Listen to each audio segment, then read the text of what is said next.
मेरा यह मानना है, किसान अगर खुशहाल होगा, प्रदेश खुशहाल होगा।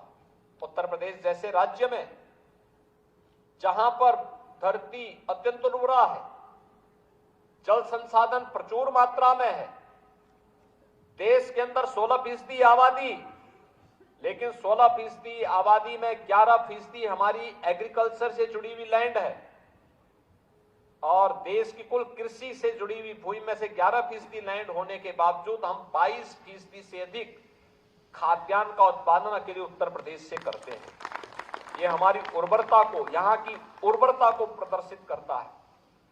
लेकिन इसमें अभी हमें बहुत कुछ करना है। जैसे यहाँ पे सीमैप की तरफ से बताया गया, उन्होंने अलग अलग क्लस्टर विकसित किए हैं।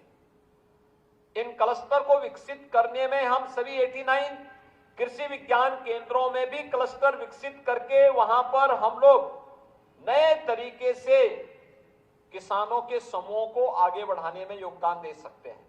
और मेरा मानना है, औषधीय पौधों की खेती में, उसकी प्रोसेसिंग में, उसकी मार्केटिंग को अगर हम उसके साथ जोड़ लें, कई गुना लाभ हमारा एक अन्नदाता किसान प्राप्त कर सकता है।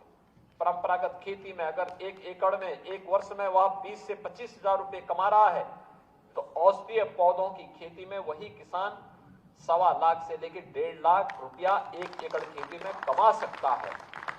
अब आप मुझे बताइए कि 20 से 25 हजार रुपये में लाभ होगा, उस व्यक्ति की जीवन में खुशहाली आएगी, या 1.25 लाख से 1.5 लाख में उसके जीवन में खुशहाली आएगी? यानी स्वतः ही हम जान सकते हैं कि हम कई गुना उसको उसकी आमदनी बढ़ाने में योगदान दिया जा सकता है।